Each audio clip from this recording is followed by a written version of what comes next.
شب یلدا بود. شبی که فهمیدم خیانت سن نمیشناسه.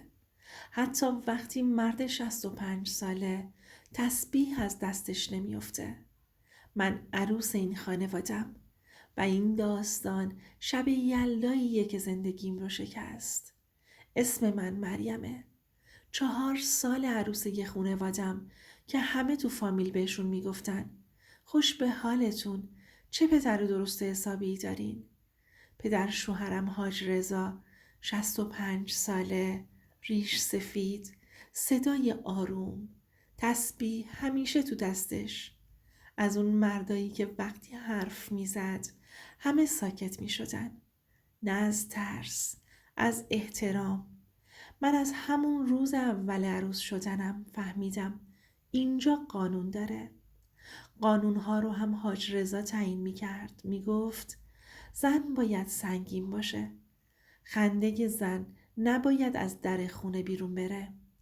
خدا اول از زن حساب میکشه و من همیشه سرم پایین بود. چون فکر میکردم این حرفا از دهن یه مرد خدا در میاد. مادر شوهرم پروین خانوم زن آرومی بود. 40 سال زندگی با حاج رضا، 40 سال سکوت، 40 سال ساختن بدون حتی یه بار صداشو ببره بالا. شب یلدا همه طبق رسم هر سال خونه ی حاج رضا جمع شدیم. از صبح پروین خانوم تو آشپزخونه بود و دستش میلرزید. اما لبخند از لبش نمیافتاد. میگفت یلدا بدون شلوغی که یلدا نمیشه. سفره که پهن شد، حاج رضا اول نماز جماعت خوند. بعد نشست بالای سفره. گفت امشب شب بلنده، دعا کنیم دلمون کوتاه نباشه. من کنار دستش نشسته بودم. شوهرم امیر روبروی ما. همه چی عادی بود، خیلی عادی. تا اینکه گوشی حاج رضا روی سفره لرزید. اول توجهی نکرد، اما لرزش دوم باعث شد نگاه هم ناخودآگاه بیفته رو صفحه گوشیش. اسم تماس گیرنده هنوز نیامده بود، ولی یه نوتیف بالا اومد. من فقط یه لحظه دیدم، یه لحظه ای که کل ذهنم رو ریخت به هم. اسمش بود نرگس همسایه. با خودم گفتم حتما اشتباه دیدم، ولی پیام باز شد و من دیدم جمله‌ای که باعث شد نفسم بند بیاد رو. نه چون عاشقانه بود، بلکه چون از گوشی مردی اومده بود که همیشه درباره گناه حرف میزد. دستم سرد شد، قلبم تند میزد. انگار یه نفر وسط شلوغی اسم منو صدا کرده بود، اما فقط من شنیده بودم. حاج رضا سریع گوشی رو برداشت، سریعتر از همیشه. مادر شوهرم گفت کی بود حاجی؟ لبخند حاج رضا. اون لبخند همیشگی نبود. گفت اشتباه بود. ولی من فهمیدم بعضی اشتباه ها قبل از اینکه گفته بشن لو میرن. اون موقع هنوز نمیدونستم قراره همین گوشی، همین شب، همین سفره یلدا چیزی رو بشکنه که دیگه هیچ وقت درست نشه. اون شب یلدا فقط بلندترین شب سال نبود، بلندترین سقوط یه مرد مذهبی بود. بعد از اون پیام فضا دیگه مثل قبل نبود. همه داشتن میخندیدن، اما خنده ها صدا نداشت. من سعی کردم عادی باشم. به انار دست نزدم. به امیر نگاه نکردم. فقط گوشه چشمم به حاج رضا بود. اون مردی که همیشه صاف می نشست. اون شب قوز کرده بود. گوشی رو گذاشته بود زیر رونش. انگار می ترسید دوباره بلرزه، یا شاید می ترسید دوباره دیده بشه. مادر شوهرم گفت فال بگیریم بچه ها. هر سال اول حاجی فال می گرفت. همه نگاه ها رفت سمت حاج رضا. برای اولین بار تو این چند سال حاج رضا مکث کرد. گفت بذار امشب اول پروین خانوم بگیره. این جمله مثل یه سوزن رفت تو مغزم. مادری که همیشه آخر بود اون شب اول شد. مادر شوهرم دیوان حافظ رو باز کرد. عینکش رو جا به جا کرد و صداش آروم بود ولی میلرزید. شروع کرد به خوندن. پرده برانداز که بیگانه نبیند رازت، به چه کار آیدت؟ دستم ناخودآگاه مش شد. پرده، راز، بیگانه. حاج رضا سرش پایین بود. تسبیح از دستش افتاد روی سفره. هیچ کس چیزی نگفت. فقط صدای تسبیح بود که قل خورد و ایستاد. بعدش زنگ در. یه زنگ کوتاه و محکم. همه با هم به هم نگاه کردیم. هیچ کس بلند نشد. مادر شوهرم گفت مریم جان، تو نزدیکتری عزیزم، برو ببین کیه. پاهم سنگین شده بود. انگار میدونستم اون در قرار نیست فقط به حیات باز بشه. دستگیره رو گرفتم و کشیدم و دنیا یه قدم عقب رفت. نرگس پشت در بود. زن همسایه، همون که اسمش رو روی گوشی دیده بودم. 32 ساله، لبخند آروم، شاله افتاده عقب، یه ظرف دسر تو دستش.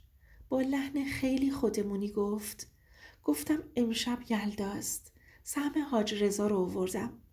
اسم حاج رضا رو که از دهنش در آورد همه چی تموم شد. برگشتم عقب. نرگس اومد تو. چشمش که به حاج رضا افتاد لبخندش شکست. نه کامل، اما ترک برداشت. مادر شوهرم جلو رفت. زنها همدیگر رو خوب میشناسن. نگاه ها دروغ رو زودتر از حرف میفهمن. گفت شما همسایه جدیدین؟ نرگس گفت بله. چند ماه اومدیم؟ چند ماه. همون چند ماهی که حاج رضا اخلاقش عوض شده بود. مادر شوهرم ادامه داد ظرفتون رو بدین به من. نرگس ظرف رو جلو آورد اما دستش میلرزید. ظرف افتاد و شکست. صدای شکستن شیشه کل خونه رو برداشت. اما هنوز بلندترین صدا نبود. مادر شوهرم برگشت سمت حاج رضا. گفت پیامت رو خودم بخونم یا هنوز میخوای بگی اشتباه بوده؟ حاج رضا دهنش باز شد و بسته شد. هیچی نگفت. اون مردی که همیشه جواب همه رو داشت اون شب بی صدا بود. انگار مادر شوهرم همه چی رو میدونست و سکوت کرده بود و به روی پدر شوهرم تا اون لحظه نیاورده بود. انگار که منتظر فرصت بود و اون لحظه رسیده بود. نرگس سریع خودش رو لو داد. در جواب مادر شوهرم گفت من نمیخواستم. مادر شوهرم دستشو آورد بالا. خیلی آروم و خیلی محکم. گفت 40 سال کنارم خوابیدی حاج رضا. یلدا رو با زن جوون گرفتی؟ این جمله مثل تیغ از وسط خونه رد شد. امیر سرش پایین بود. هیچی نگفت. حتی یه مامان. من به شوهرم نگاه کردم و همونجا یه ترس تازه نشست تو دلم. چون دیدم این سکوت آشناست. حاج رضا فقط گفت غلط کردم. همین. نه توضیح، نه دفاع، نه انکار. مادر شوهرم نشست روی مبل. انگار یهو پاهاش خالی شده بود. گفت برو. هر دوتون. نرگس با گریه رفت. حاج رضا هم رفت تو اتاقش. در که بسته شد. هیچ کس تکون نخورد. یلدا هنوز تموم نشده بود. اما هیچ کس دیگه دل موندن نداشت و من وسط اون خونه، وسط اون شب فهمیدم بعضی خیانت‌ها نه یواش بلکه با صدای شکستن شیشه لو میرن. اما چیزی که منو ترسوند خود خیانت نبود، سکوت بعدش بود. بعد از رفتن نرگس و عقب نشینی حاج رضا خونه مثل یک قبرستون ساکت بود. هیچ کس حرف نمیزد. حتی امیر. شوهرم سرش پایین بود. مثل کسی که میدونه یه راز بزرگ رو دیده ولی هنوز جرأت نکرده واکنش نشون بده. مادر شوهرم رو به من کرد و با چشماش که پر از اشک بود نه قرشی، نه فریادی. فقط نگاهش مثل یه آینه شکستگی از حاج رضا بود. نشستم کنار مادر شوهرم و فهمیدم 40 سال زندگی میتونه توی یه لحظه به یه خاطره تبدیل بشه. فامیل ها هنوز اطراف سفره بودند، ولی نگاه هاشون تغییر کرده بود. همه فهمیده بودن، اما هیچ کس چیزی نمی گفت. اون سکوت بهترین قاتل حقیقت بود. حاج رضا تو اتاقش بود و برای اولین بار دیدم مردی که همیشه نصیحت می کرد چقدر آسیب پذیره. وقتی خودش وسط میفته، امیر هم کنارش بود. اما سکوتش باعث شد حس کنم اون هم فهمیده چیزی که من تازه میفهمم. اعتماد مثل شیشه است. یک بار شکسته بشه دیگه نمیشه درستش کرد. من اون شب بین سفره و شمع و فال حافظ به خودم قول دادم دیگه هیچ وقت به ظاهر آدم ها اعتماد نکنم، چون بعضی سایه ها دقیقاً پشت نور پنهون میشن. مادرم همیشه میگفت دخترم، آدم ها رو از کاراشون بشناس، نه حرف هاشون. و حالا میفهمیدم این حرف ها چقدر حقیقت داره. روزهای بعد از شب یلدا خونه همچنان پر از سکوت بود. هر بار که نگاه حاج رضا به من میافتاد احساس میکردم یه وزن نامرئی روی شونه هم گذاشته. امیر شوهرم حتی وقتی کنارم بود حرف نمیزد. همیشه وقتی چیزی میدونه سکوت میکرد. و حالا فهمیدم این سکوت خودش هم نوعی خیانت بود. هر روز که از سر کار برمیگشتم با خودم فکر میکردم امیر تو هم میدونی، اما چرا حرف نمیزنی؟ حاج رضا همچنان نماز اول وقت میخوند. همیشه جلوی جمع، اما نگاهش به من تغییر کرده بود. انگار فهمیده بود که من همه چیز رو دیدم و حتی خودش هم نمیتونست پنهونش کنه. مادر شوهرم با آرامش ظاهریش هر روز با من صحبت میکرد، اما چشمهاش پر از سوال بود، پر از زخمی که هیچ وقت درمون نمیشد. یه روز وقتی تنها شدیم گفت مریم جان، تو هنوز فکر میکنی میتونی به همه اعتماد کنی؟ و من فقط سرمو تکون دادم، چون فهمیده بودم اعتماد یه چیزی نیست که با حرف درست بشه. اعتماد شکسته شده و دیگه نمیشه جمعش کرد. امیر هم آروم و آروم فاصله گرفت. هرچند هنوز کنارش بودم، ولی قلبم فهمیده بود دیگه هیچ وقت اون رابطه صمیمانه قبل وجود نداره. و من هر روز که نگاه می کردم به حاج رضا نگاه می کردم، به امیر نگاه می کردم، به سکوت مادر شوهرم نگاه می کردم، می فهمیدم که بعضی زخم ها نه با گذر زمان، نه با دعا و نه با گریه هیچ وقت خوب نمیشن. اون شب یلدا تموم شد، ولی تازه فهمیدیم این خیانت مال یه نفر نبود و سایه ها هنوز ادامه داشتن.